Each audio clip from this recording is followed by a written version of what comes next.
All right, Dirty Sports, episode 755. We are live on YouTube in 5, 4, 3. Welcome to the Dirty Sports Podcast. I am your host, Andy Ruther, coming to you live from Cincinnati, Ohio, with my co-host from Los Angeles, California, Joey No Chill Prano. Hello, Andy. Good morning, Joseph. Good afternoon to you, sir. Thank you. You're welcome. You're welcome. Yes, have some. Do you get that reference? No. It's a very obscure movie reference. I mean, so obscure, even you didn't get it. And you're pretty good on movies. It's a Ghostbusters reference. From when in Ghostbusters? When Rick Moranis has been turned into... Oh, yeah. And they go and ask if he wants any pizza. And he says, yes, have some. I mean, it's such a minute reference, but it's one that would always make me laugh. Shout out to Rick Moranis, by the way. For sure. What a great guy. You got the Moranis going on today. Your glasses look. I do. Not as dorky. Not Honey, as cool. I shrunk my co-host. Which is me, a little guy. Just a little dude. I think my nephew's going to pass me up pretty soon. Height-wise? He's that tall. Wow. He'll be 10 this year, but I told him, I said, I bet he's over 5 feet already. I said, I bet by 12 or 13, you're going to pass me up, man. Which, just another, it's funny because like, it's crazy, like kids and like their size or whatever. I was dog sitting for Chris Wilde last weekend, and I went over the day before. First time dog owners, they got a puppy. They like want me to come for like a day of training before. I'm like, I'm watching your dog for one day. I've got to come for a second day to learn how to watch your dog. I was like, I'll be fine. I'm more worried about your fucking turtle. I'm not really interested in handling these reptiles. Well, especially with your brother being in the same city, I'd worry about the turtle. So I go over and I'm talking to Kieran, and Kieran's like, oh, he's like, yeah, I'm like only like 80 pounds. And I was like, Kieran, do you know I was 5'2" tall and 90 pounds when I played freshman football? I was like, you're in the 8th grade, dude. You're going to be fine. He's like, there's just no way that's possible. I was like, I swear to you. 5'2", 90 pounds. Growth spurts are crazy because they're happening in real time. And personally, I don't really remember. I remember some growing pains. I assume you had a lot more. Did you have the physical growing pains where you felt it? People always ask me that. Like, not really. I feel like what I felt was, I was playing a lot of hoops then. It's like in the summer, I grew like 10 inches in the summer. I don't know how many shoe sizes I must have went up, but I felt like my feet always hurt. And I was like, oh, maybe it's just because I'm going through like a shoe size every week. And my mom's like, we're not buying you new basketball shoes every week. And I was like, well, you kind of need to be. But isn't that right? If you think about it, like, that's pretty crazy to think that you're growing that quickly in real time. Yeah. And then you just plateau. But like the thing is like crazy is like in my family and like my close friends who I like hung out with all summer, no one said anything. No one was like, oh my God, you're getting so big. Like oh my God, I feel like you've grown 6 inches this summer. Like no one said anything. I just came back to school. Literally the basketball coach was like, wait, what? He's like, did you grow a foot? I was like, almost. And he's like, okay, you're trying out, right? I was like, yeah, I'm trying out. I tried out last year when I was 5'4". Yes, I'm trying out this year at 6'1". Yeah. What type of dog does Wild have, by the way? He has black lab. Oh, yeah. Yeah. Great dogs. Yeah. Only problem is the shedding on those things. Yeah. She's a pup, so she's not quite shedding like, to that level yet, but super cute. Oh, yeah. It's a great family dog. Does he know how big the dog will get? They're like, oh, it's, the dog's like 30 pounds right now. And they're like, oh, it's almost like fully grown. I was like, are you on drugs? I was like, your dog's going to be twice this size. Also, It's like, it's got huge paws. and like big years. I'm like, the dog's not going to have. And it's funny because I was talking about my growth spurt again. I was like, when I was walking around, in high school, it was like I had on adult shoes. Like I always had feet way too big. And then you grow into them. I was like, your dog's going to be 60 pounds, like at least. Yeah, at least. Our black lab, I think, got up to like 75, 80. Yeah. They can get pretty big. Like the idea that they're like, it's going to be a 40-pound lab. I'm like, in what world? Yeah, that just doesn't exist. Well, I think this is a good segue if we're talking growth spurts and sports to talk a little Joel Embiid, who re-signed for the max amount, because I want to know, like, his bank account just had a growth spurt. Yeah. Added 4 more years, 196 million. Because I think we needed to have the discussion at this point of like, when you look at Joel Embiid, you think he's going to keep growing because his feet are so big. And then you realize he's just got the sugar foot from all those Shirley Temples. Yeah. Is it going to work with him? Like what's work? As in, like, what do they need to do to go farther, to make it to the finals? They're obviously shopping Ben Simmons right now. I think that's what they need to do. I mean, I'm not a Ben Simmons hater by any means. But essentially what they need is that position or or a wing position. They need a second guy. I mean, look all over the league who is excelling without another guy who's like on that level, or two guys who are close to that level. The drop off between Embiid and their second best player is pretty great. And, it would be hard to argue in this postseason that Ben Simmons was their second best player. It'd be hard to argue that. Like, you need there to be a clear cut, not other star, but other star. It doesn't have to be another superstar, right? But you need another star. And that's just a fact of the matter. Long gone are the days of the 90s when every team had their guy, and if you had two kind of great guys, you got to the NBA finals. If you had Kemp and Payton, you got a little finals run. If you had Malone and Stockton, you had a little finals run. If you have, Marley and Barkley and Kevin Johnson, you got to the finals. If you had top 50 players of all time, you won 6 in a row. Like, now we have, every team has multiple guys, and you need at least that to compete. Yeah. It is really interesting how much the landscape has changed in the last 20 years, that you do need that many stars. And I feel like some of these old heads, they just don't realize players. I just cringe at some of the shit I saw recently from Barkley. It's cringeworthy. Yeah. But it's like, and I like Charles Barkley, and I usually agree with most of what he says, but it's cringeworthy what he still says, ranking LeBron with the Jordans and Kobe's of the world. It's like, dude, what planet do you live on? Well, there's always, the thing about Barkley and his, I don't know, LeBron hate for whatever reason. And I think it's pretty clear that he went, LeBron went pretty hard at him a few years ago. And now that he's just going to be a fucking, he's just going to be butthurt about it. But I have spent years of my life arguing LeBron's the greatest player of all time. But the reason I've spent years arguing that against Michael Jordan stands is because that's the only argument, really.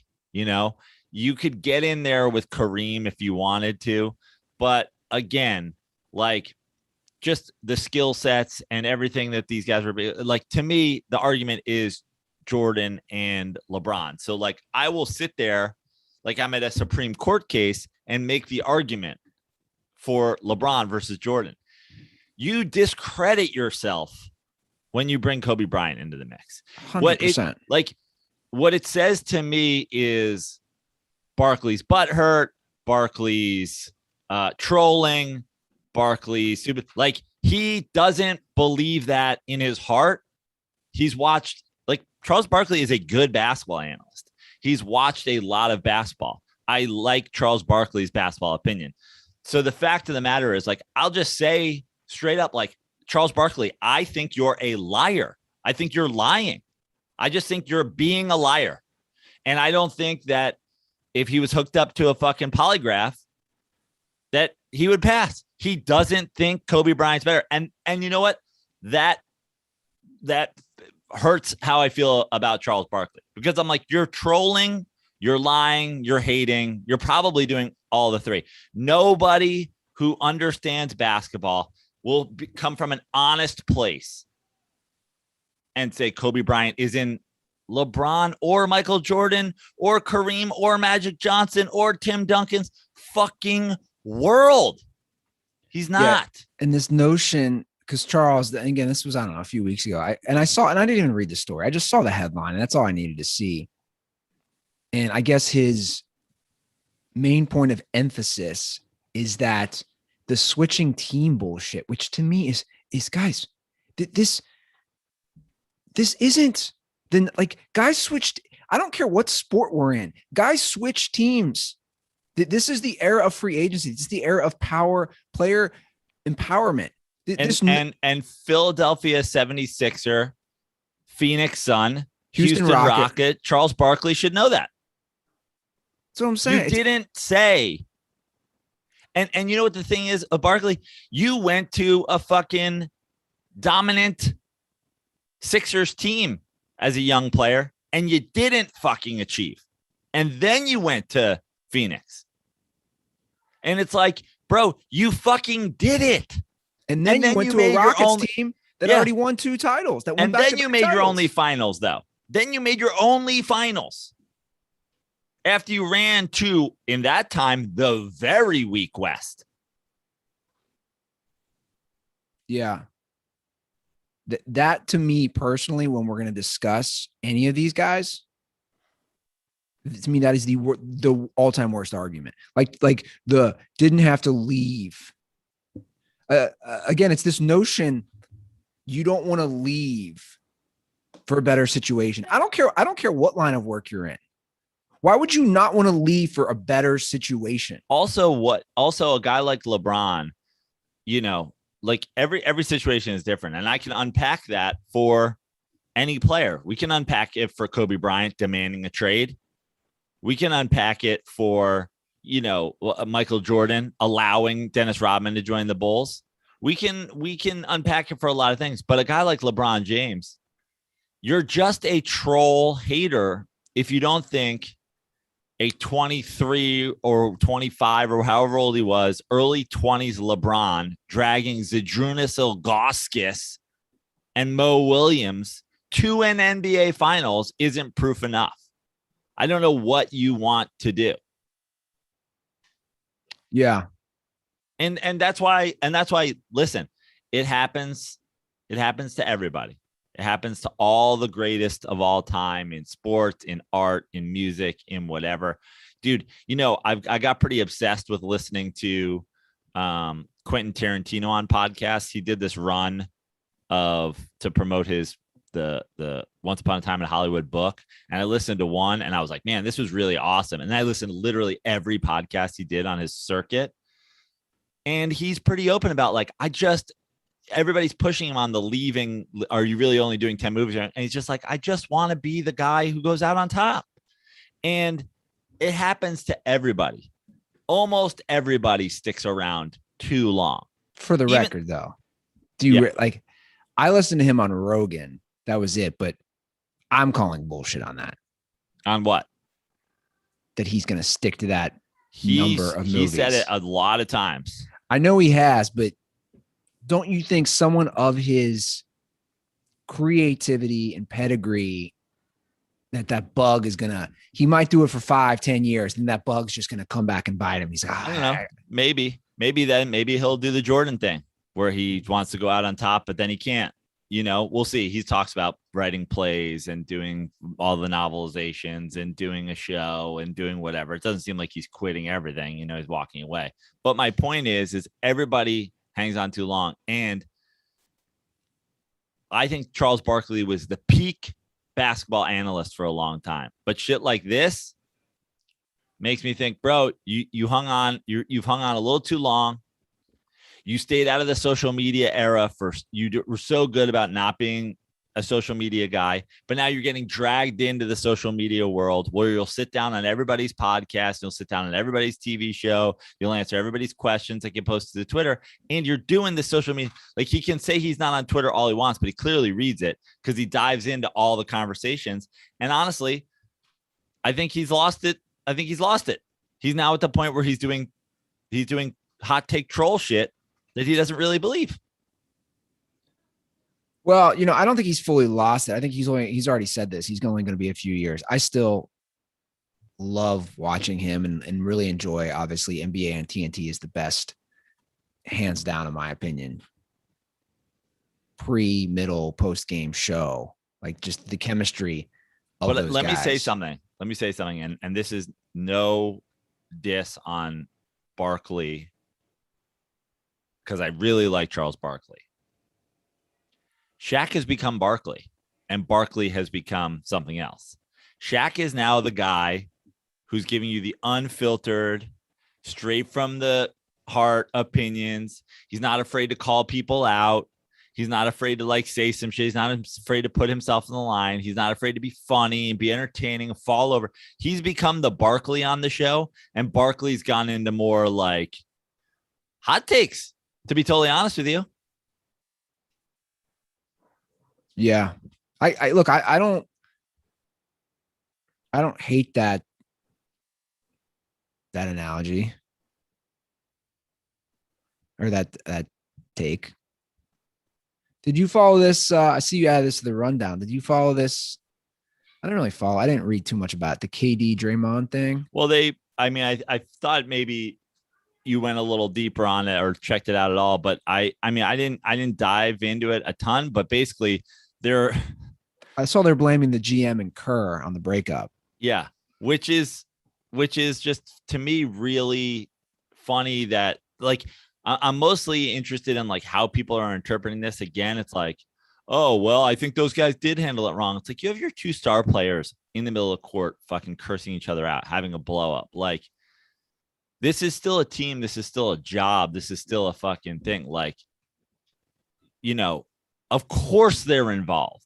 And it just seems like the thing about Kevin Durant and Draymond, who gives a fuck about Draymond? Okay, he's a fine player, but in the end, you're Draymond Green. What are you? No, we just talked about the Sixers and needing another star or whatever. Draymond's not that guy who's pushing some team over the top. You can't trade. What team tomorrow do you trade Draymond to? And you're that's it. They went from nobody to somebody. Who is not a contender right now that becomes a contender with Draymond Green? He's a nice accessory is what he is. Sure. But the thing is about this story is Kevin Durant is one of the greatest basketball players in the world and one of the greatest basketball players of all time. And it just seems like it's always somebody else's fault. He's always blaming somebody. There's always blame. You went there. You wanted to play for Kerr. You love Steve Kerr. You love the Warriors system. You want to win a championship. You go there. You win 2 championships. And now it's fucking Kerr's fault? Yeah, I think it's lame. It's just Kevin Durant is always fucking bitching. It's I got to say, it hurts his legacy. It's nonstop. And it's funny because the whole world of basketball haters does la bitch. Dude, Kevin Durant bitches more in a day than LeBron James has bitched in his entire career.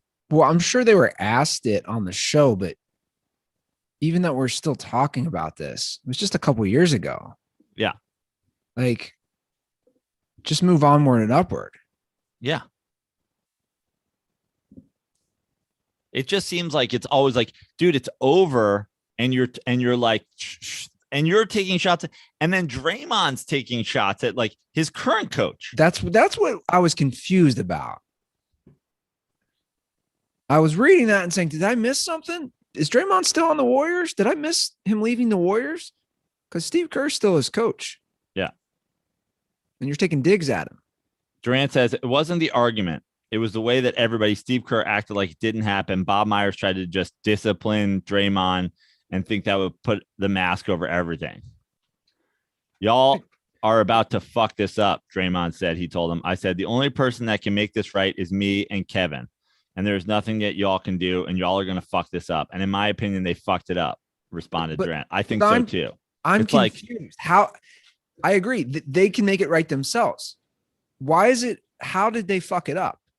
By like getting involved. And it's like, dude, you're two of the main pieces on this team. And you're just like publicly feuding. Like, go to fucking, go to your office tomorrow and curse out somebody by the fucking copy machine. HR's gonna be like, guys, we have to come into the office and talk about it. We think HR fucked this up.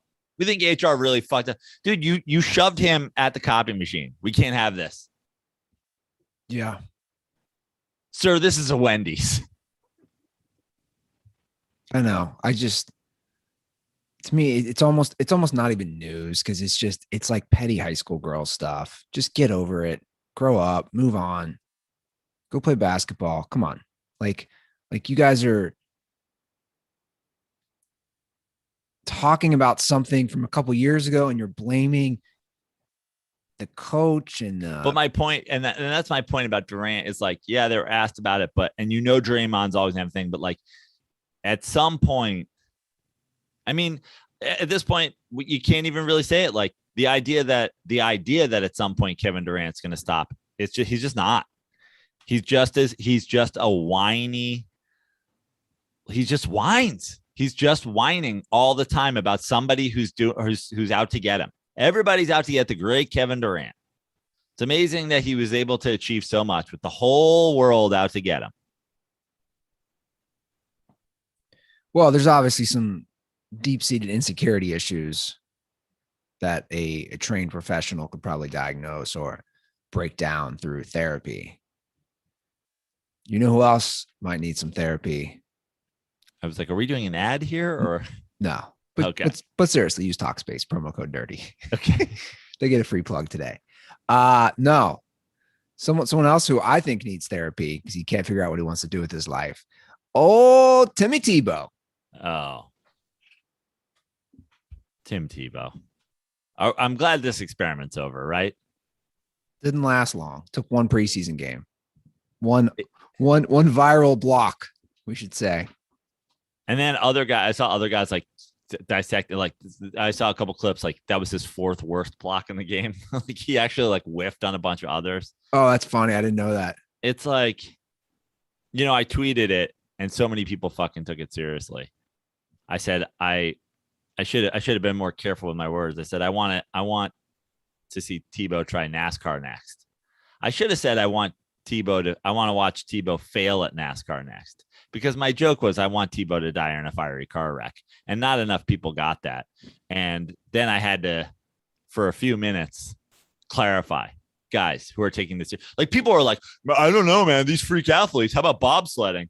I don't know. I feel like he could be a great fucking blah, blah, blah. And you're like, guys, let it go. Let it go.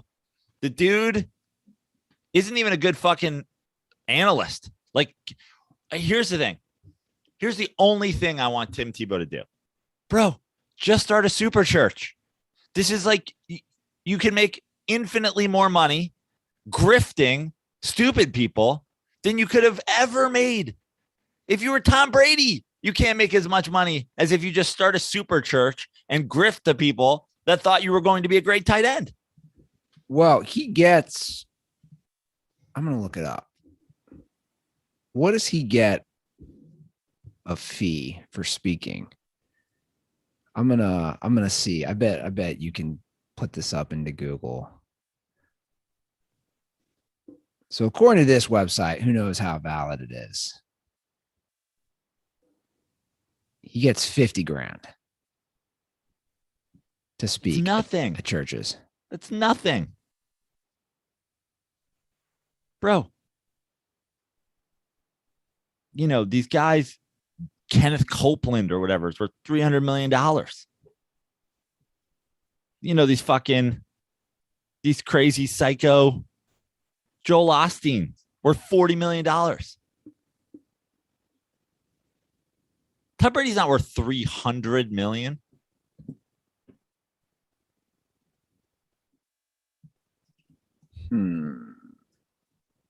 Let's see what he's worth. According to net worth, he's worth $250 million. Pretty close. Right. My point is, today, Tim Tebow could start a church that would make him what he would made if he was the 20-year, 7-time winning, 4-time MVP or whatever it is. Like the career that he was never, ever, ever going to have in his sleep, dreaming. Start a super church, Tim Tebow, and get out of sports. Well, again, Tim Tebow, I would argue, I think the argument could be made. I'm not saying this. I've said all along, you could argue he was the greatest college football player of all time. There's a legit argument there about how great he was in college. Obviously, it didn't work out in the pros. He doesn't know what he's doing as far as trying to figure out his career. I haven't watched him as an analyst, really, to assess that. But he could definitely make a extremely wealthy living running a megachurch. Because the people who defend him as an athlete they're just those people. It's the only people who still think that you can accomplish anything is people who you have grifted into thinking that they're just Jesus freaks. Well, it's I would even argue it's like a Jesus freak turned into the Messiah complex they now have for him. Like whatever. But he is their Messiah. Sure. Who cares? It's the Easter Bunny. It's the bearded Sky Lord. It's Tim Tebow. It's the boogeyman. I went to this is pretty funny. I went to last weekend. There's a mega church by where my brother lives. And it was started by who knows what goes on there. It was started by Carl Linder, who's former owner of the Reds, the one who bought it from Schott. He's a billionaire. He owns he owns Great American Family Insurance, blah, blah, blah, and Great American Ballpark, all of the United Dairy Farmers. Anyway, so they advertise this event. This is how they get people. It's actually fascinating. So they have this giant property. It doesn't even look like a church. It looks like something that the Vanderbilts, like a house the Vanderbilts would own back in the day, or, some sort of old money like that. And it's like at a lake, and how they advertise it is it's a fun, free event. So they have bounce houses and all these things for kids. You can chip. There's a little island into the lake. And they have free food, taco truck, pizza truck, Chick-fil-A stand, Skyline Chili stand. Like they have all this. So you have to just give them your email to go. And my sister-in-law was like, they're not into this stuff, but she's like, dude, this is free. Let's be those people who just take advantage of it. And we go, my kid will love it. It'll be great for him. Free food. And I kept joking, like, this is an episode of Curb. Because I was like, by the way, who uses this same method? Crack cocaine dealers. And also like Church of Scientology. I thought you were going to say Church of Scientology. They're like, here's a little free. Take it for a trip. Go have her. And then you're like, yo, can I give you all my money? Yeah. So we go. And like my brother wasn't going to go because he's like, F those people. I was like, dude, it's free. It'll be hilarious. So I say we go with the mindset of do not, like, I'm wearing sunglasses and a hat. And our joke was that I didn't eat all day. And I was like, I'm literally raiding the taco truck and the Chick-fil-A truck and the pizza truck, like Skyline truck. I'm going for round. I'm that asshole. Look, you guys have coasters? And you could tell what was funny to me is you could tell the people who were doing it like me, because there was people talking in line and there was people who were like head down, just like, oh, I live by here. I just want free food and my kid to play in a bounce house for 2 hours so he doesn't stop bothering me. So this one guy sees me. I'm wearing that shirt that has all the Reds greats from the 70s lineup. It says Pete and Johnny and Joe. And I'm walking by and you knew the workers there because they had name tags. The guy goes, hey, I got that same shirt, man. Really neat shirt. And I literally didn't even stop. I was like, thanks, man. Kept walking. He's like, dude, you're not going to corner me. You're not going to get me. Jesus, cut to 5 months from now when Andy's a member of a church. He's talking to me about accept the Lord Tebow into your heart. I will say, Here we go. A lot of attractive women there. Here we go. And they've got vices for everybody. What's your vice? Chili, bouncy houses, women, golf. They're going to figure it out. They're going to get you in. They're going to rope you in. And once they get you, they're never going to let go. No, to me, it would drain your bank account. No, I would never give them money. To me, it would be funny that would be like a bit that you would do. And I was telling after we left, I was like, a lot of hot, attractive women in sundresses here tonight. And I was like, wouldn't it be funny to do a bit where you just go around mega churches in the area and just try to hook up with like the lonely moms or like young women? And my brother's like, wait a second. He goes, is this, and he called me out and he was right. He's like, is this a bit or is this you just trying to bang a bunch of like crazy church ladies who are sexually repressed? He's like, I don't think this is a bit. I just think this is for your own satisfaction. I was like, yeah, you're right. Probably is. They're also probably not sexually repressed. They're all probably hookers that are like, not actual hookers, but they're all probably loose women that are like, oh, on Sundays I go to church in my sundress. It's all better now. I don't know, man. I could feel the energy. Usually I feel the energy and I was like, there's a lot. Well, go back. I can't wait for you to return. You're like, listen, I'm just going for the free food again, but it's a Tebow rally. He's going to be running for governor of Ohio. It's a Tebow fundraiser. It's not a big deal. I give him $5. It was $5 all you can eat. What would his mega church be called? I have fucking no idea. Fucking Last Chance U. I tweeted that. You'll see him next season on Last Chance U. I still hold my claim. I just think he's a closeted homosexual. I honestly don't care one way or the other, but I don't know did you see the video of him with his, like, is it his wife, his girlfriend, his fiance? He's married. Do you see his wife like bought a replica Tebow jersey and like from his high school team? No, literally at the end of it, he's like, it's a replica. He's literally doing straight up baby talk on the internet. Like he's like, baby, it's a replica. I'm just like, this fucking dude. I just want to say, like, if you're a Tim Tebow fan at this point, like, I just fucking hate you. I just hate you. I hate Tim Tebow. Well, I don't like using that word. I don't like. Well, listen, I have a lot of friends.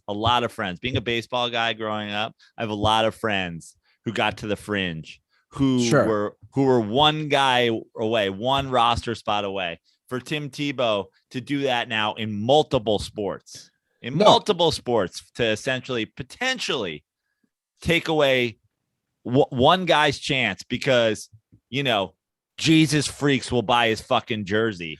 Well, look, whatever. We agree. I mean, I said that. I'm not going to say like I hate the guy or not say I hate. Like I try not to. People might laugh, but I try. My dad would always tell me that growing up. Like, don't use the word hate. Like, I don't want to say I hate the guy, but do I think he's extremely selfish? Yes. Do I think he did all those things, stealing spots from other people for his own benefit? Yes. I think he, like we said when he got signed, I think there's nothing, like, he doesn't practice what he preaches, so to speak. And I think he is an extremely selfish person that is benefiting from, the Tebow mania, so to speak. And I'm glad he was cut. I'm glad it didn't last long. And he was basically, at the end of the day, I think he was just thrown a bone by his college coach. That's all it was. I mean, Urban Meyer, I don't know if you remember, I don't know if you saw this. Urban Meyer said, Joe, 2 weeks ago, the writing was already on the wall. Urban Meyer said in a press conference 2 weeks ago, it's going to be very hard for him to make the team. That's before they even played a game. Like, Urban Meyer already was basically saying, this guy's going to be with us for maybe a week or two of training camp, mini camp. Cool. And then you're cutting down spots and he doesn't make it. But there could have been some other guy in that spot who shows it and becomes the Cinderella story, becomes Victor Cruz. Sure. And now they won't, because Tim Tebow's ego won't let him stop fucking trying to be good at sports. Bro, the best fucking college football player of all time? Cool. Doesn't mean Danny Manning can go play fucking baseball, or Christian Laettner can go play fucking football, or, you know, I don't know, whoever the fuck the best college baseball player is of all time. Doesn't mean fucking Pat Burrell can go to the NBA. You suck. It's over. Get out of our lives forever, you fucking Jesus freak nutbag. Bye. Well, it's over. Well, that's not going to happen. This is the end of the wine. This is the end of the wine for Will Timmy Tebow. Do you think I want to talk about another quarterback who was cut? Josh Rosen, man. Like, do you think it's crazy? He's 24. He's that young. He had that awful interception last week. I don't know if you saw it on Twitter. It was pretty bad. It was really bad. In a preseason game, or? Yeah, like it was bad. It was, they're driving to score. I mean, he just throws it right to, like, it's one of those, what are you doing, man? He threw it right to the linebacker. And I think that was basically the end, that play. It's just crazy to think he's a top 10 pick and now he's not the first. He won't be the last. I bet he's on another roster though. You think? I bet he's on another roster just because so many injuries, COVID,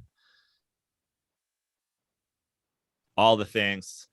I still think he's on a roster on a depth chart somewhere at some point, but you know, that's just gun to my head. He's got one more chance. Yeah. I want to bring up we're talking QB depth chart, and obviously the Cowboy situation with Dak being injured again. Danucci. Is he their backup?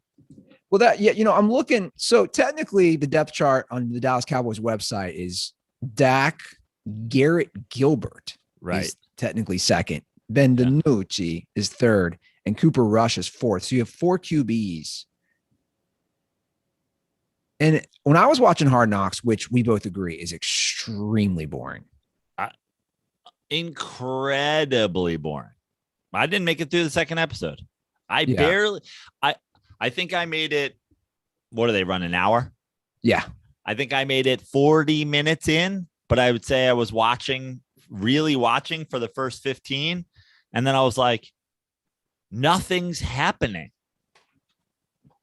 No one here is interesting. It's literally no one. It's pretty boring. Was any story that they got into. Like, they tried so hard to make us fucking interested in the walk-on Kamara guy. They tried to make us so interested in Lawrence. It's like no one is interesting. The coach from England. The coach, he's got a British accent. I will say that was pretty funny to me. I'm like, this story is around, hey, he's from England, so he has a British accent. It's literally the entire story. This one coach has an accent. All right, bruv. And the players mock his accent and they make fun of him. I think we should draw it. You're like, this is 10 minutes of this episode is that the players are like, oi, bruv, me thinks we should try to go right. You're like, all right. Yeah, I will say it's one of the worst I've ever watched, if not maybe the worst. And Mike McCarthy is bordering on Jameis Winston levels of cringe, awkward leadership. And you could tell when he swears, he's trying to be cool. He's like, exactly what I was going to say. Let's fucking go out there and kick their fucking ass. He's like, we're going to go out there. We're going to practice and fucking, and then also, and you're like, dude, did you just like trip out because you tried to mix in a fuck for no reason? Yeah. It seems so unnatural. Yes. I was gonna say his swearing. And we're gonna fucking play hard and fuck hard and shit hard. And you're like, bro, what? We're gonna fuck hard and shit hard? What is this? No, dude, not everybody likes to swear. If you don't, you know what I'm saying? Like if you don't like to swear, coach, don't swear. But when you're forcing the F-bombs, oh, so cringe. I think at this point, I'm trying to think if this has been the worst I've ever watched. I mean, entertainment wise, it's just pretty boring. I felt like last year was pretty boring too. It was just so COVID last year, but. So when did you start watching? I started watching. So the first 2 seasons, remember they did 2001, 2002, and then they skipped. I actually started watching. I didn't watch either of those. I started watching in 2007 with the Chiefs. What were the first? What was the first ones? That was in 2001 and 2002, Ravens and Cowboys. Yeah. I think I did watch. Did they do the Ravens again? No.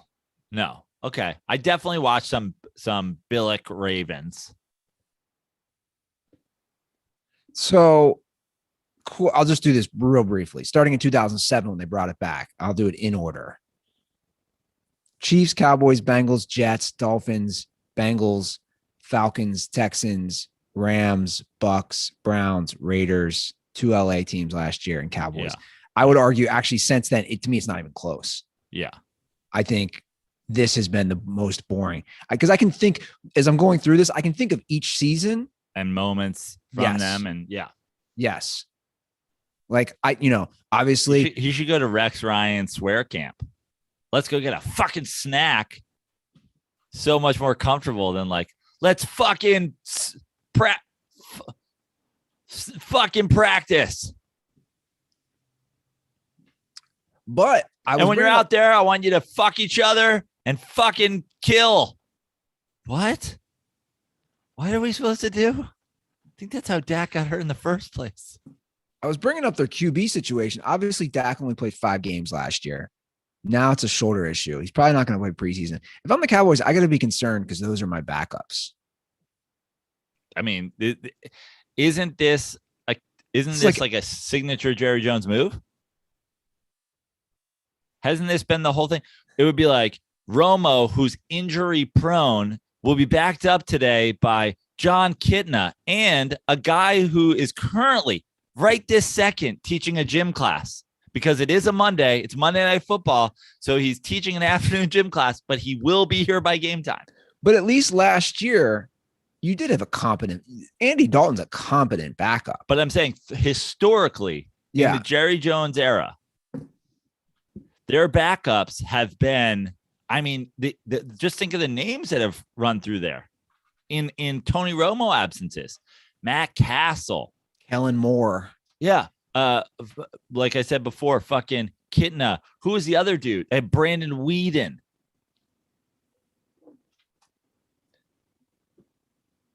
Yeah, but that's what I'm saying. Like you're going into this with a guy coming off serious injury and you're throwing all these 6-7 round guys that come from small schools. It was a great move last year. They were smart. I mean, obviously, it didn't get them. But it kept them in the thick of it. Yeah. But you got to pay those guys. And he gave Dak a bunch of money. He gave Zeke a bunch of money. He gave it's just the way it goes. You can't pay everybody. Yeah. Also you can have the Matt Castle and you can have the whatever as a backup. You can have the, who was fucking Peyton Manning's backup for all those years, like Curtis Painter or something like that. But Peyton, but Peyton's next level. Peyton's not getting hurt. That's my point. So you don't need. There's a time in the Giant when Eli was with the Giants where his backup was David Carr for years, and they didn't have a third string because they're like the idea that lightning strikes and Eli Manning gets hurt, and our backup gets hurt is almost impossible. It'd be like a lightning striking twice in one day. They didn't even have a third stringer for years. Yeah. Zeke seemed, I don't know, because you didn't watch to the end. I'm telling you, as that preseason game went on, I felt like Zeke was high. He was laughing at everything. Probably. He was all about the sunflower seeds. And I don't know if I'm the only one, but when I'm watching that, I'm like, is he stoned? Zeke seems stoned. Probably is. Good for him. He was doing things I do when I'm stoned. He's giggling a lot. He's just being goofy. I'm riding. I'm Putting the telling you. septum piercing in, taking it out. Yeah. I'm telling you right now, I'm riding that 9.5 under. I'm riding it under 9.5 wins. I mean, you know what I'd love to do? I'm sure there's a Vegas thing where you can bet like the exact number, you know, where you can pick the wins for odds. I want to bet on 8, 8, and 1. That's funny. I want to bet on Cowboys exactly 8, 8, and 1. And probably winning the division. That would be classic Cowboys. Did you see the Washington, speaking of that division, did you see the names? Yeah, what are we down to? You thought the Guardians was bad. Oh, my God. What are we down to? Like the admirals, the generals, the lieutenants, the colonels, the fucking, governors, the presidents. Guys, kill yourself. This fucking list. I thought we were down to Red Wolves too. The Red Wolves and the Red Hogs. The Red Wolves. Has there been a wolf in fucking DC ever? There's 3 finalists. So this is the 3 of these is what it's down to. Armada Brigade Commanders. Armada Brigade. The Washington Brigade. Commanders lame, Defenders lame, Presidents lame, Red Hogs lame, Red Wolves, or Washington football team. I say you just stick with that. I 100% stick with that. Yeah. The Red Hogs. The Red Wolves. Red Hogs will offend PETA. Dude, they're all offensive. The Armada. I don't even know what that, like, are they going to be a bunch of ships? It's so fucking stupid. Can you imagine if they were the Washington presidents? Look at our run of presidents lately. Are they? So, I mean, I guess for the Washington football team, to name it after old, incompetent boobs would be appropriate. Can we get Bill O'Brien in there to coach? Can we get Mike McCarthy to join the staff? Just we're naming after old, incompetent boobs. Here's the best part of this. I'm reading the article. They had over 40,000 submissions, and those were the 8 they got down to. It's ridiculous. And I think like their president, like some guy who's part of the franchise is like out there saying that like that's not the 8, and it's like, no, it is. You just saw the Twitter reaction, and you're fucking spinning. I think you bring the Bullets back, but for the football team. Yeah. Because remember when the Rams logo came out, and everybody was like, that looks like a penis. And they're like, don't worry, it's not the logo. And then like 2 days later, it was fucking absolutely the logo. Yeah. 100%. They're like, that's not the logo. Why would you say that when you're literally about to announce that is the logo? Yeah. Those are not the finalists. But by the way, we are now the Washington Football Brigade. It's pretty bad, man. It's really bad.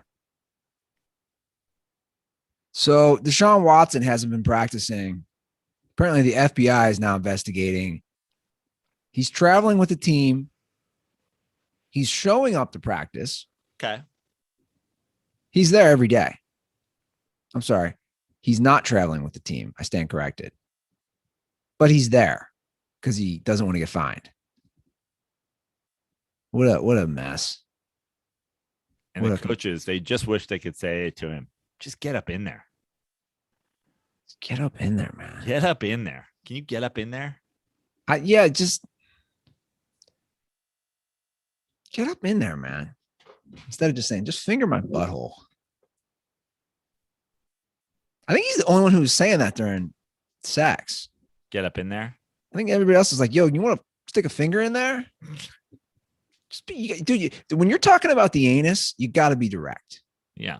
Unless you're talking to a masseuse who is not a sex worker. And then you really have to play, you really have to kind of dance around it a little bit. Or else next thing you know, the FBI will be investigating your rape charges. Yeah. I'll be Who curious. plays more snaps this year, Deshaun Watson or Josh Rosen? I'm going Watson by a lot. Okay, let's see what's going on in Houston. Like so he doesn't play. What's their depth chart? Let's see if he's not playing. Who do they have? Because you have to just assume he's not playing, right? You have to assume for now. Oh, Tyrod Taylor, that's right. Mr. Backup, Tyrod Taylor. Yeah. He who shall not be named thinks that Tyrod Taylor will be starting because he's the better of the two quarterbacks. I was actually telling the story to my neighbor about he who shall not be named. I said, do you remember 5 years ago? Bunch of kids camping out. He's like, yeah, I do remember, actually. We moved in within like a year. We woke up and there was a tent in your front yard and there was New York plates. And we're like, what's going on at the Ruthers? And then the next day, Dan down the street's car was on fire.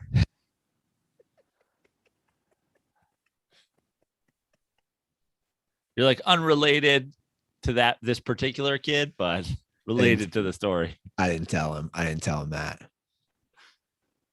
I almost did. I almost was like, dude, you think that's kind of funny? You have no idea what happened to the car. If you think that's kind of funny, wait till I tell you this. He thinks Tyrod Taylor would still be the starting quarterback of the Cleveland Browns if it weren't for injury.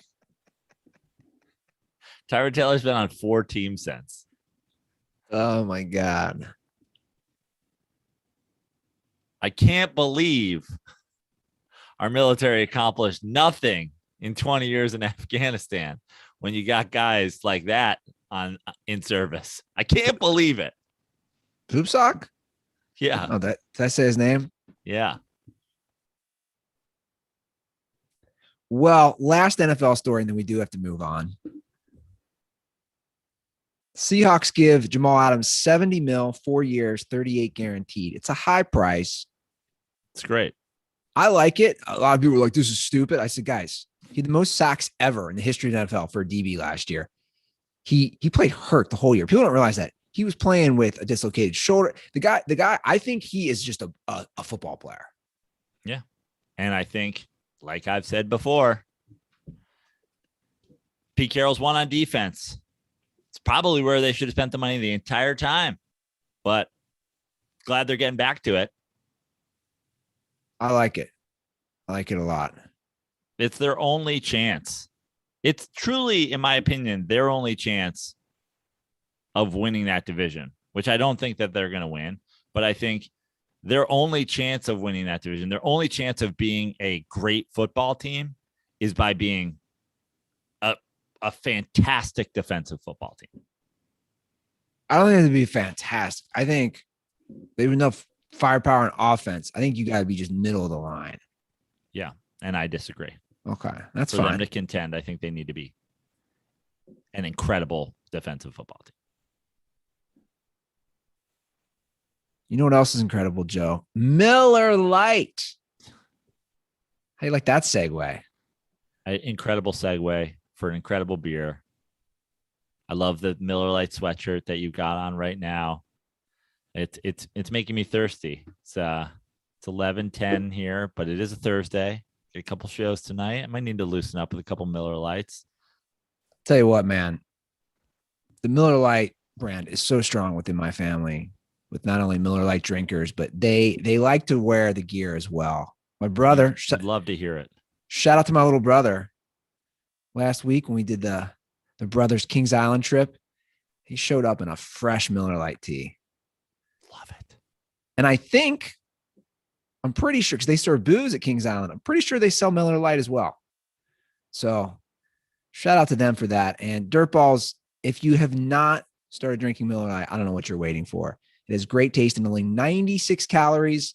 Miller Lite is brewed with beer lovers in mind. So if you're a beer lover, start drinking some Miller Lite. They've been the light beer with great taste since 1975. That's what makes it such an easy choice. So next time you're getting ready to enjoy cold ones with your crew, Go to MillerLite.com/dirty sports to find delivery options near you. Or you can pick up some Miller Lite pretty much anywhere they sell beer. It's Miller time. Celebrate responsibly. Miller Brewing Company, Milwaukee, Wisconsin. 96 calories and 3.2 carbs per 12 ounces. Shout out to Kyle Aronofsky, who was at the Blue Claws game and sent us a picture of his Miller Lite. Shout out to, I'm blaming somebody else just went to a fantastic event. I don't think it was a baseball game. What was it? Somebody else just tagged us on Dirty Sports. It was awesome. It's become my favorite Dirty Sports tradition is people sending me Top Golf. Yes, the Top Golf. That's right. Jay Lunds with his Miller Lite pint can and Dirty Sports koozie at Top Golf. Love it. It's become my favorite tradition. You sending me pictures of your Miller Lights, tagging us and Miller Lite in your picture, and just telling, like, it warms my heart that you are somewhere with a beer in hand and you're like, I want to tell the Dirty Sports guys. It truly makes me so happy. It's our legacy. Yeah. It's about legacy, yo. It's about legacy, yo. And that is a good segue to discuss my guy, Joey Votto. We're talking legacy. Votto got his 2000th hit this week. So in the same year, he's the only second guy to ever do this because it is kind of interesting to happen the same year.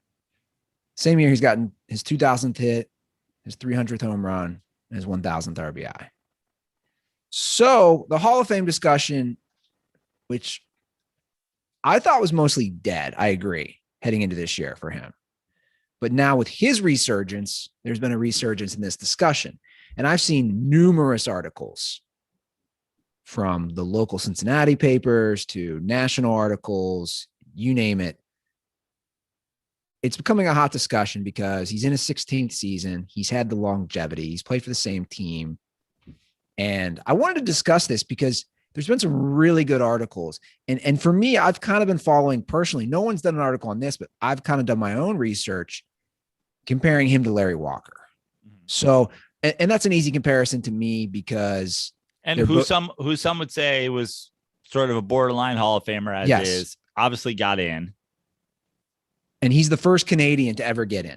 Right. So, to me, I love that comparison of, let's take another Canadian, Joey Votto. And their stats are very similar as of now. Walker's still beating him in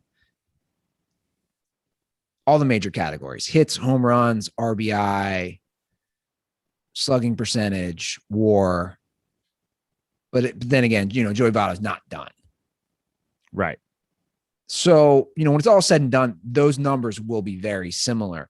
What I found interesting was a recent article on The Athletic. And this is the headline: Joey Votto is not your grandpa's Hall of Famer, but he absolutely belongs. So this was a combined article from Trent Rosenkrantz, who is the beat writer in The Athletic for the Reds. So there's some homer bias there, but also Jason Stark.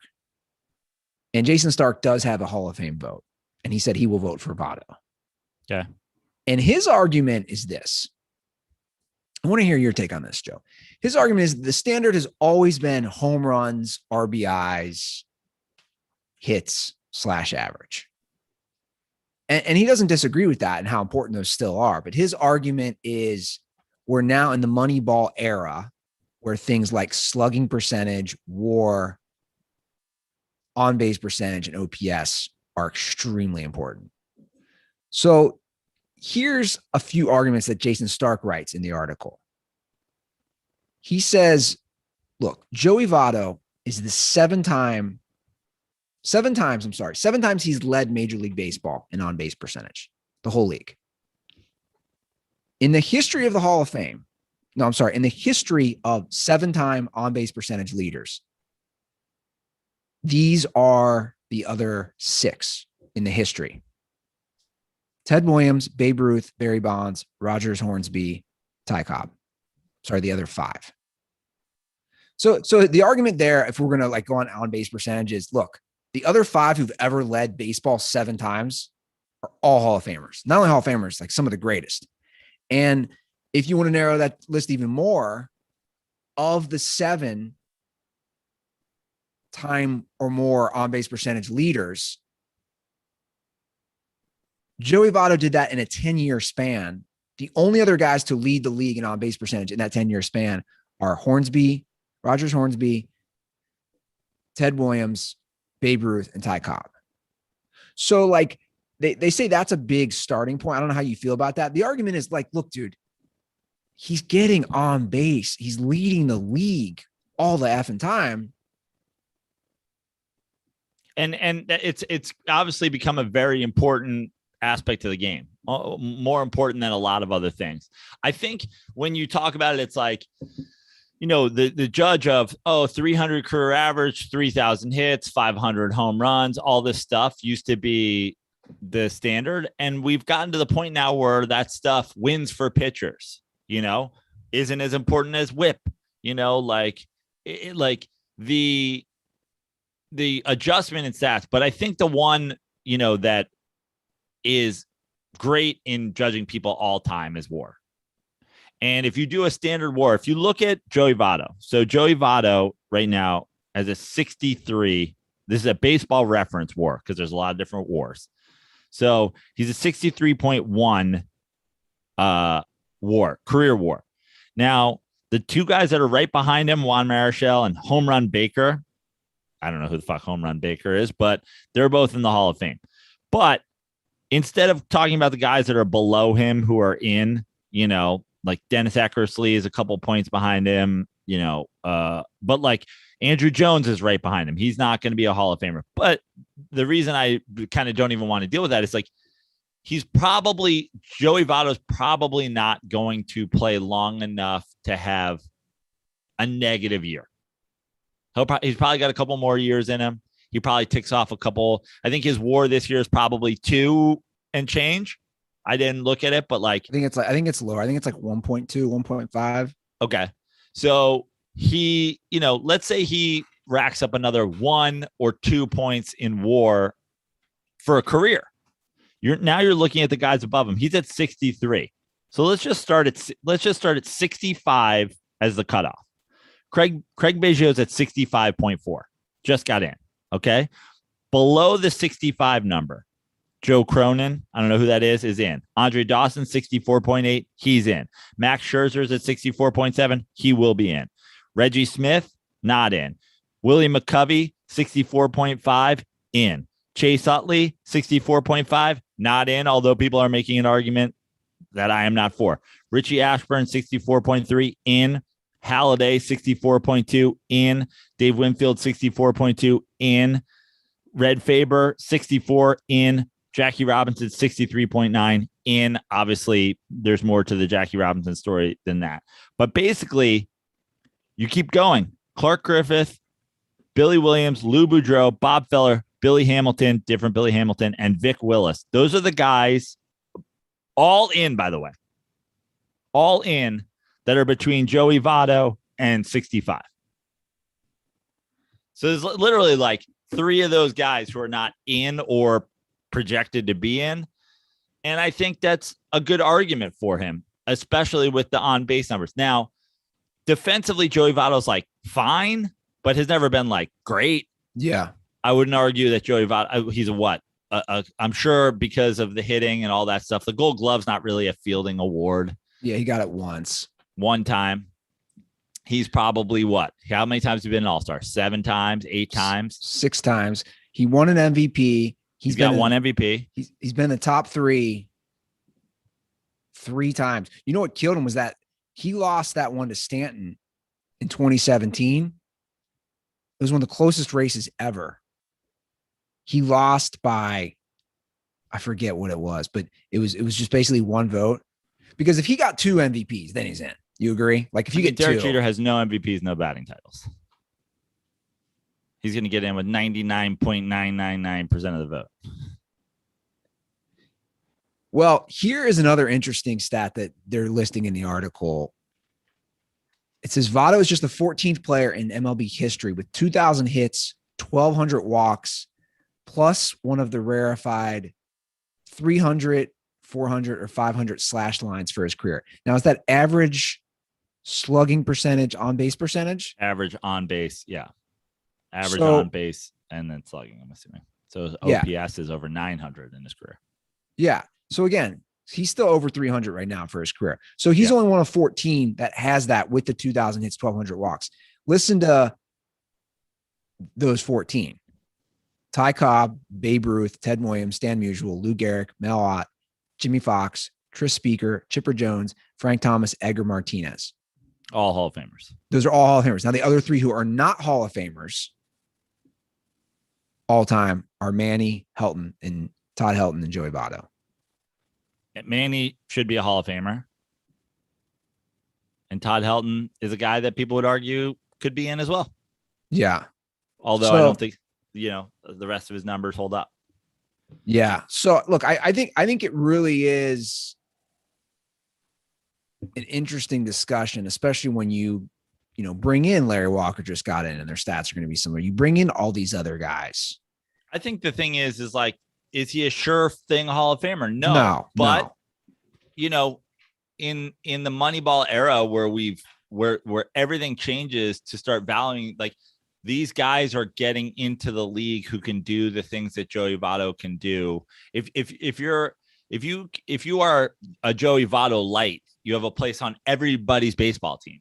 So to be the standard for that, to me, it's like in this era where no one's hitting 300 anymore, to have a career 303 average, like I'm fine with Joey Votto getting in.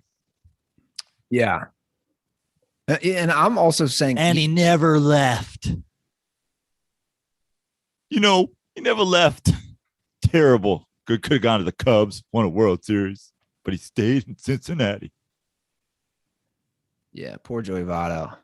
Never left, which meant never winning a playoff series as of now. Well, I'll be curious how it plays out. And I agree. I'm not one of those guys who's like, oh, he's got to be in. Obviously, I'm rooting for him, but I understand the argument on both sides. But if he just keeps creeping up there with not if he could, basically, I look at it this way. If he could give one more year somewhat close to this year or even two, then those numbers really start to pile up. And I thought you made a good point about the pitchers, man. We're not going to see 300 win pitchers. No. We're not like these old, and it's not a thing anymore. It's just not even going to be. It's not even going to be considered. And how many wins? Let's bring up Jacob deGrom. Like, you don't even want to know. That's my point. Like, how many wins did Jacob deGrom have in his career?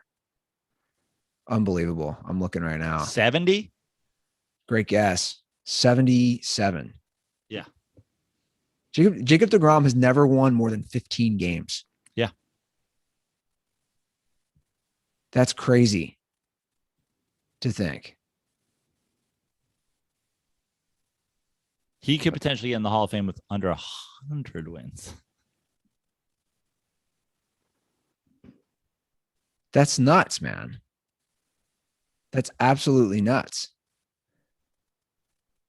So it just shows how much everything's changed. Yeah. Now, Shohei Ohtani got his 40th home run. So put it into context, by the way. Yeah.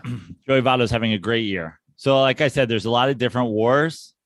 I checked, and Joey Votto, according to Baseball Reference, his WAR this year is 2.2.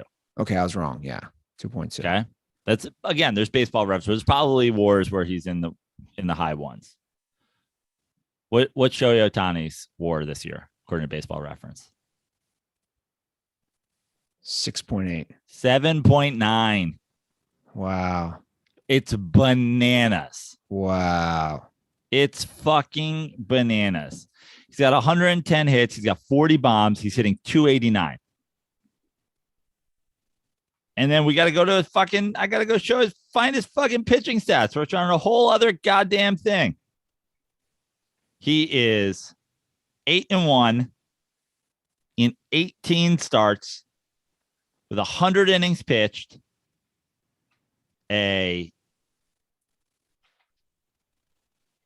Where's fucking ERA? Jesus Christ. I think his ERA is in the two high twos. How the fuck? 2.79. and he struck out 120 dudes in 100 innings. Wow.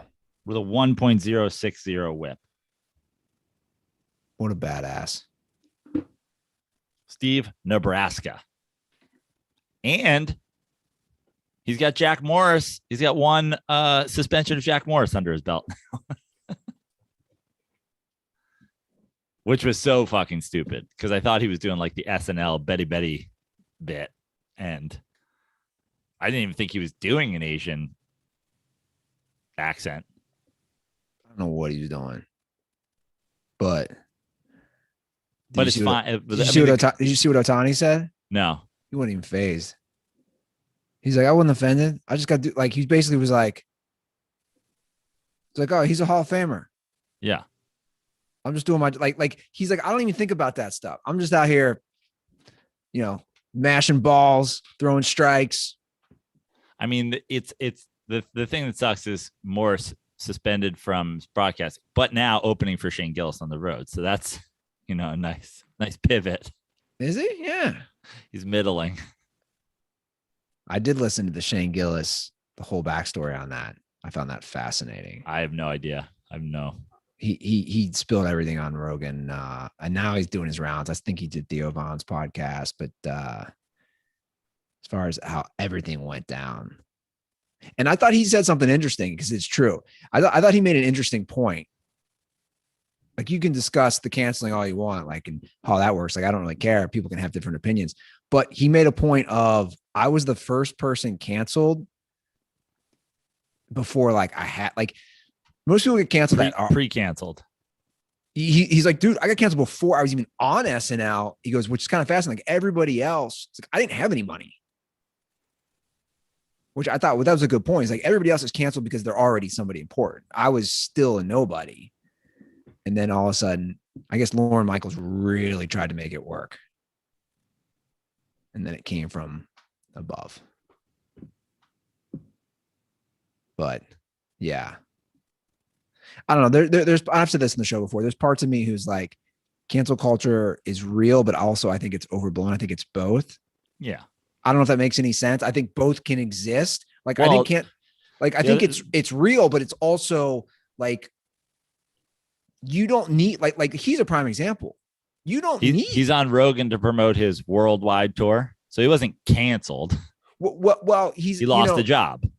He lost the job, but I think the argument can be made with us having so many media outlets, as far as social media and YouTube. The argument is like, I think his sketches are hilarious. I've watched a lot of his sketches on his channel. The argument is he's doing things on his YouTube that he could never do. And he has an audience for it because he was canceled from SNL. Sure. So it all goes like they did so you could say, like, I would argue, not even argue, I don't know for a fact, but I would guarantee that Shane Gillis can demand more money for a weekend at a comedy club than Melissa Villaseñor can. I'd probably have to agree with you. So who is canceled? The person on SNL or the person not on SNL? It really is an interesting discussion. That's because he's a white dude, though. Just kidding. He does this. We're getting away from Shohei Ohtani's insane, probably, I mean, almost certainly MVP, AL MVP season. All-time season? I mean, all time. I don't know what the season WAR record is, but it's got, I mean, dude, 40 homers, and he's got fucking 8 wins. I'm looking it up, and he's got 100 like you had 100 innings pitched under your belt. Even at a quality start at 7, so that's what, 15 quality starts. I hate these WAR records that go way back. If you want to go way back, and I'm on Baseball Reference right now. The first 3 are Babe Ruth, blah. Then Carl Yastrzemski, 12.4 and 67. Then you go back to Rod. Okay, let's go to the modern era. It's Barry Bonds. 2001 had 11.9 WAR. That's pretty bananas when you consider 8. You know, he's approaching 8, and that's the Bond season that's the superhero season. So 11.9. I'm just gonna read off guys that are modern. I'm not doing this Babe Ruth, Lou Gehrig shit back in the 20s, because to me that doesn't matter.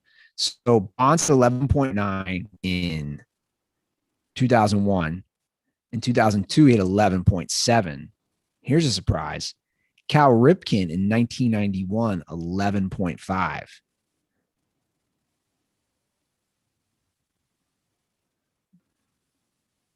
Joe Morgan, the year he won the MVP, because he was a stud defender in 75. Same as Ripken. He had 11. Oh, Mookie Betts is up here. Mookie Betts had 10.7 in 2018.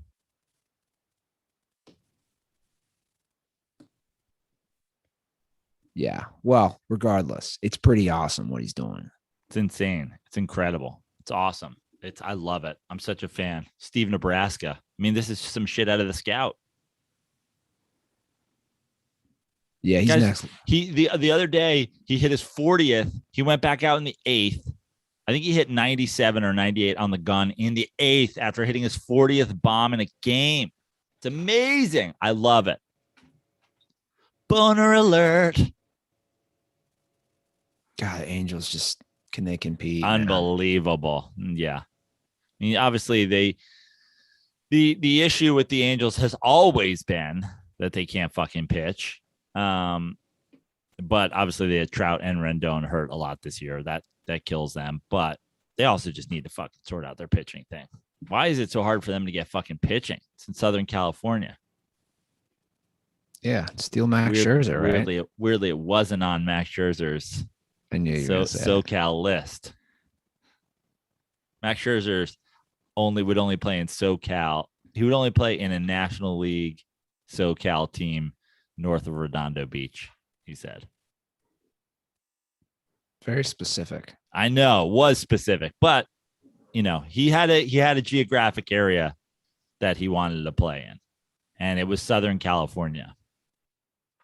I feel like you're the number one. West of Riverside, north of Redondo, south of Santa Barbara. You're the number one Max Scherzer hater out there. I'm not even a Max Scherzer hater. I hate the fucking that we have this story. We have this tale of competitive fire. You know, Andy, you know, I don't want to like bring up like rival podcasts or whatever, right? But if you were a sports comedian today, right? Let's say you're not Joe Prano of the Dirty Sports Podcast. If you're a random guy and you're like, I do sports and comedy, and you got an offer to work for Barstool Sports, it would be a dream. It would be a dream. It would be every young kid who does sports and comedy on the internet's dream to work for Barstool Sports. Sure, they have the bankroll. If I go to work for Barstool Sports, I'm a hack, liar, fucking fake, fraud. I've trashed them 1,000 times. I think so. Don't stomp around being fucking Maxi no chill and then be like, I will exercise my no trade clause unless you send me the defending champs. Well, you're just a fraud liar. What if there was a lot of money on the table? It would make me a sellout, which is fine. That's fine. I don't. That's why Max Scherzer has a no trade clause, so he can pick where he goes. Just stop being like, I'll pitch on the 7th rung of hell because I don't care. So I'm Max Scherzer. Will you pitch in Philly? Absolutely not. Will you pitch in New York? No. Will you pitch in Southern California? Yeah. San Diego? North of there. I'll pitch north of there. Will you pitch in San Francisco? Too cold. But I will pitch. In a pit of despair. I'll pitch. Chain me to Jabba the Hutt and I'll fucking pitch. You know, put me in Sarlacc's pit. I'll fucking pitch. I'll pitch out of a dumpster. Will you pitch in Philadelphia? Absolutely not. It's so ridiculous. I pitch at the bottom of the ocean. What How about the White Sox? Fuck the White Sox. What about Anaheim? That's Southern California. Yeah. All right. Well, we have a couple calls from the Dirt Balls. 310-359-8365. Let's get to them. Hey, Dirty Sports. This is your man Adam from Indiana. I was just wondering if you guys had seen the Malice at the Palace doc. I watched it recently, and I grew up my entire life as a Pacers fan, so I have a lot of maybe biased opinions, but I felt like the Pistons fans that were on there, I just felt like were giant douchebags, and then overall it just brought back a lot of memories and made me feel even worse for Jermaine O'Neal, and kind of made me like Steven Jackson even more, and brought back some hard feelings that I had for Artest. And, of course, made me hate the media and David Stern even more than I already did, which I didn't think was possible. And then, of course, it obviously kind of forced Reggie into retirement, which was terrible. And that was probably the best Pacers team we ever had. So, overall, pretty terrible event for, from the eyes of a Pacers fan. I don't want to know where you guys would stand from a more neutral point of view. So, let me know what you think.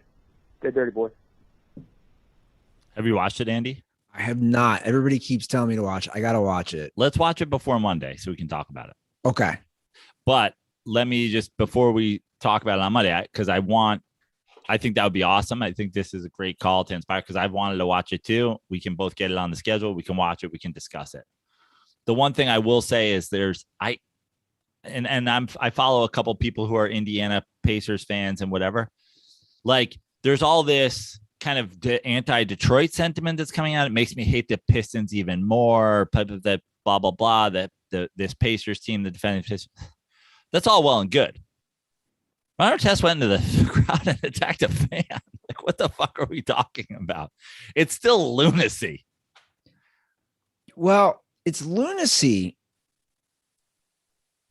But is there a part of you, because I know there's a part of me that thoroughly enjoys some arrogant fan thinking he is 100% protected. No doubt about it. Getting his ass kicked for throwing. No doubt about it. You threw a beer. You knew you thought, I should say, there was going to be no repercussions. Well, you thought wrong. And Ron Artest is a lunatic and he fucked you up. No doubt about it. But the idea that this documentary like the Malice at the Palace is a term used to describe a fucking players versus fans brawl that happened during a basketball game. The Indiana Pacers are 100% responsible for that. That's it. Maybe the doc could change some things. It doesn't, because that's not the worst thing that's ever happened to a player. Ron Artest is in the NBA, plays for the Pacers. Bro, fucking listen to any NFL player story about playing in Philly. Listen to any fucking black player story about playing in fucking Fenway. That's what I was going to. Like, it's 100%. Like, we've been watching sports for 100 years. We have one full players versus fans brawl. It's 100% Ron Artest's fault. Now, do I love that he did it? Kind of. But it's the Malice at the Palace. The responsibility for the Malice at the Palace is 100% on Ron Artest's shoulders. He went to the fan stands and beat up a fan. Yeah, it's only an hour. I've had a lot of people tell me I need to watch it. Yeah, let's watch it for Monday. Okay, cool. All right, we have a couple bet ideas. We're getting near that point. Great. So I'll play them. Okay.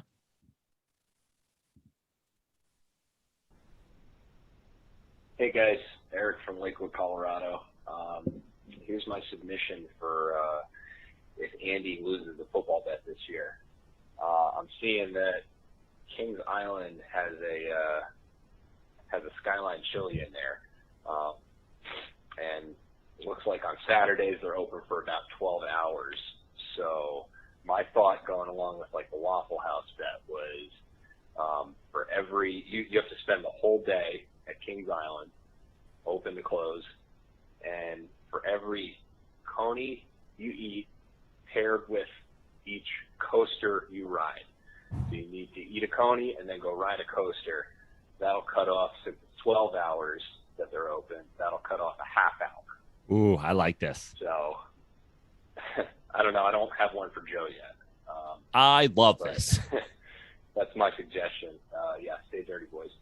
This would be miserable. So it's funny that he calls, because every time I go there with my brothers, or because I'm always just going with my brothers, we always make that joke, Brano. We always say, who are these people eating because we would never, right? Eating Skyline, which is going to give you diarrhea and the shits, and then go on a roller coaster that's going 90 miles an hour. Who are these people? Let me ask you something.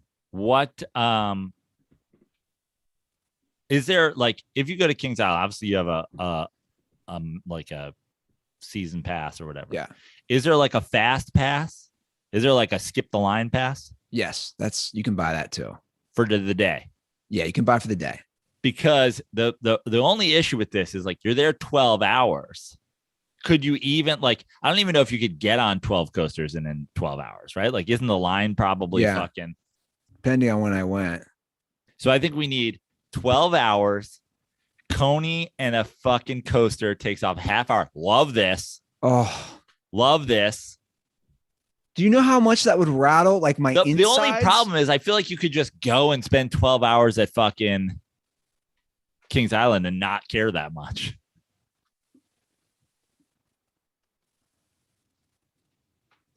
I will say the food and the coasters, that does. I have never eaten. So like take this summer. I ate there for the first time, the last time I went, when we were done with the rides. And I didn't eat Skyline. Again, I've made that joke with my brothers every time I've gone there. I go, who is eating a cheese dog and going round and round and like upside down? Like, You are. This is the Cincinnati version of the Waffle House bet. I fucking love it. So we had another recommendation. Okay. From these guys are gonna kill me. From podcast I just did. Front row seats. Is there a Reds podcast? No. These guys are gonna kill me. They're dirtballs. Anyway, I keep forgetting their name, which makes me a terrible person. Okay. This was one they suggested to me on that show that I forgot to bring up. This is for both of us. We have to go to a what are they called? Trap rooms? Yeah. Okay. Escape room. Escape room. That's it. Yeah. But I have to go stoned. Okay. Which would terrify me. And I forget what the rule was for you. I think maybe it might have been an IKEA thing again. I forget. You seem to like this Kings Island thing though.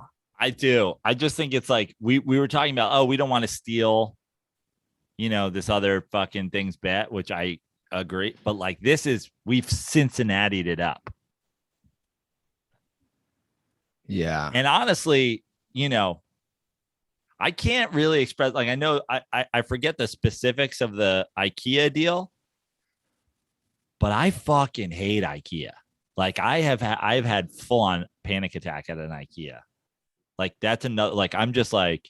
So then what if we did the same thing for you? If you had to be in an IKEA for 12 hours and anytime you ate Swedish meatballs. Yeah. Talk about diarrhea. That's what I'm saying. You eat Swedish meatballs, you bang off a half hour.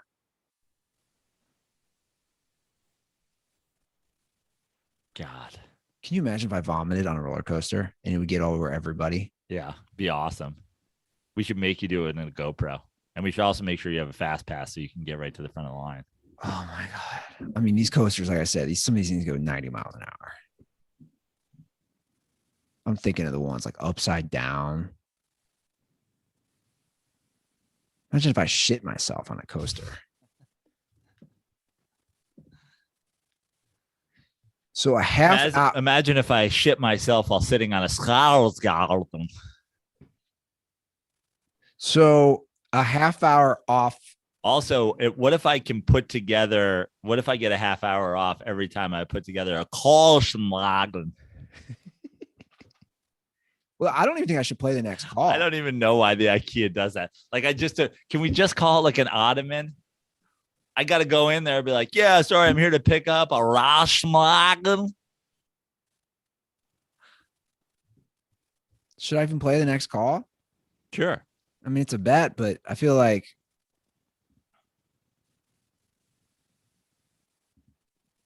because this one isn't nearly as good, but I'll play it. Cincinnati. I just came up with a really good idea, I think, for Ruther's L chain / Juggalo bet. And this combines a couple of things that go on the show. For the record, I think he doesn't know that I completed the Juggalo bet. Right? But didn't we as talk I'm sure about Ruther knows, Kings Island has this thing called Fear Fest around. This is so fun. Everybody's going Kings Island.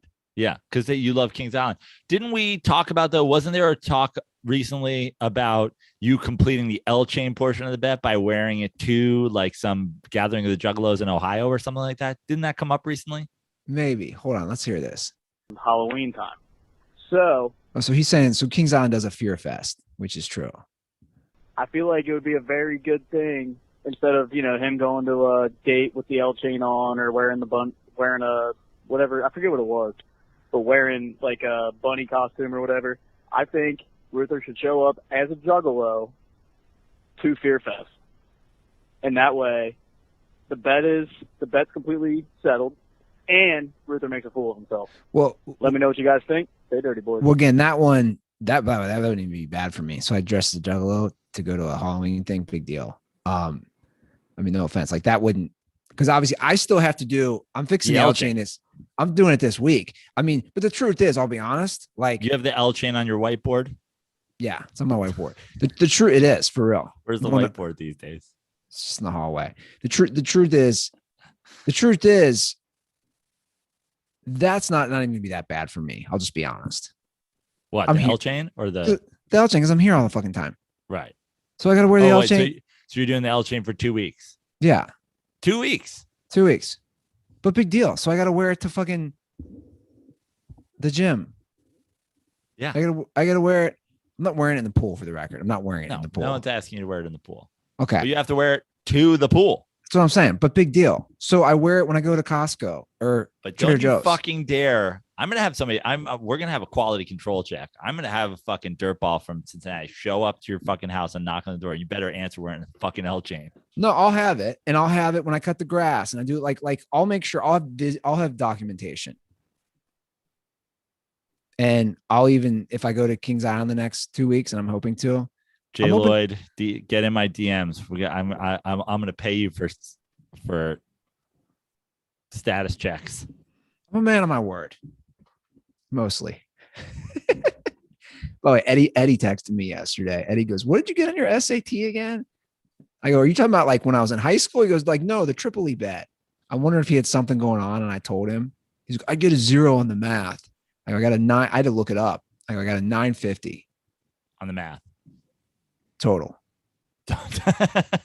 Right, total. It's only 1,600. Yeah. I had a 440 in math and only a 510 in evidence-based reading, writing. That's wild. All right. Well, I'll complete that one here in the next 2 weeks before the season starts. You let me know when you get started. I will. I'll start it hopefully when I start Monday on the show. Great. And you did give me 2 days off if I wore it to Kings Island. Yeah. So if you were at Kings Island.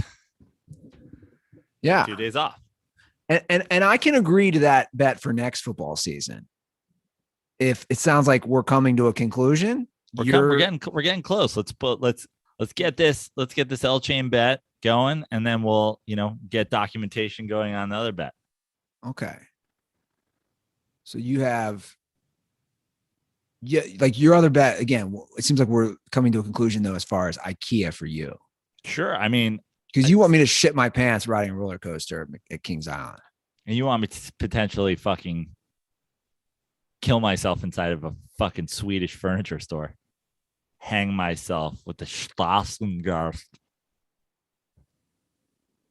which is a hanging light that they. Okay, I didn't know. Thanks for clarifying. All right. Well, those are the calls. 310-359-8365. I feel like we've moved the needle. This is good. So give us a shout. Follow us on Twitter, Instagram at The Dirty Sports. Follow me at Andy Ruther on everything. Follow me to New Orleans on October 1st and 2nd at Comedy House, New Orleans. The ticket link is now in my Instagram bio. I tweeted it. I retweeted it on Dirty Sports yesterday. It's in my TikTok bio. It's on all my social media. So if you poke around on my social media enough, get your tickets for a great weekend of comedy, headlining comedy in New Orleans. Get the tickets soon because it is actually a really small room, but supposedly amazing. A weekend of comedy and Giants football. I'm also on social media at Joe Prano everywhere except for Twitter at Fix Your Life. I've got some shows coming up in LA, a bunch of West Side shows, the Improv, whatever. So if you're in LA, DirtBall, get on my website, joeprano.com. Keep drinking your Miller Lights. Keep sending me pictures of it. And have a great weekend.